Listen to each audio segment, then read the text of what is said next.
నత్తుకోవాలని ఉన్నదే ఆ బక్క పలసని పెయ్యి నత్తుకోవాలని ఉన్నదే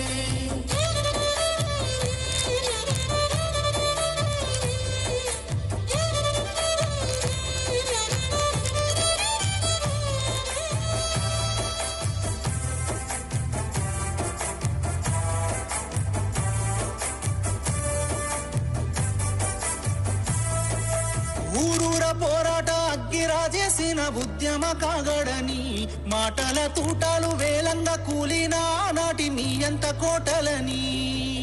పేగరెక్కల కింద పావురాలై రాలిపోయిన తారలని తలుసుకుంటూ ఒక్కడు వేలు లక్షలై పోరాడిన తీరుని నెమరు వేసుకొని నేర తల్లిని కాపాడిన కరుణగల్లా చేతుల్ని ముట్టుకోవాలని ఒకసారి ముట్టుకోవాలని ఉన్నదే ముద్దాడి మురిసిపోవాలని ఉన్నదే ముట్టుకోవాలని ఉన్నదే ముద్దాడి మురిసిపోవాలని ఉన్నదే ఉక్కు గుండెను ఒక్కసారన్న ఆ బక్క పలసని పెయ్యాలని ఉన్నదే ఉక్కు గుండెను ఒక్కసారన్న దాకాలని ఉన్నదే ఆ బక్క పలసని పెయ్యి నచ్చుకోవాలని ఉన్నదే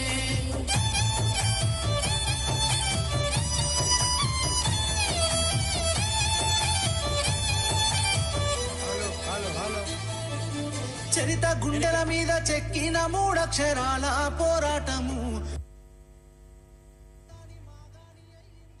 తెలంగాణ జాతిపిత ఉద్యమ రథసారథి మాన్య శ్రీ కల్వకుంట్ల చంద్రశేఖరరావు గారిని నల్లగొండ గడ్డ నుంచి చలో నల్గొండ కార్యక్రమానికి మీ అందరి కరతాళాల మధ్య స్వాగతం సుస్వాగతం తెలియజేస్తా ఉన్నాం. కార్యనిర్వాహక అధ్యక్షులు కేటీఆర్ గారికి, హరీష్ రావు గారికి, మాజీ మంత్రివర్యులకు అందరికీ, సూర్యాపేట శాసనసభ్యులు గుంటకర్ల జగదీష్ రెడ్డి గారికి, శ్రీశైలం సాగర్ డ్యాంల నిర్వహణ కేఆర్ఎంబీకి అప్పచెప్పి తెలంగాణ రైతాంగం పొట్టగొట్టే ప్రయత్నం చేస్తున్నటువంటి నాయకులకు బుద్ధి చెప్పడం కోసం తరలి వచ్చినటువంటి రైతాంగం అందరూ కూడా చలో నల్గొండ కార్యక్రమానికి ముఖ్య అతిథిగా విచ్చేస్తే తెలంగాణ జాతిపితకు మరొకసారి మీ అందరూ కరతాళాల మధ్య స్వాగతం సుస్వాగతం తెలియజేయాలని చెప్పి విజ్ఞప్తి చేస్తా ఉన్నాం. జై తెలంగాణ, జై తెలంగాణ.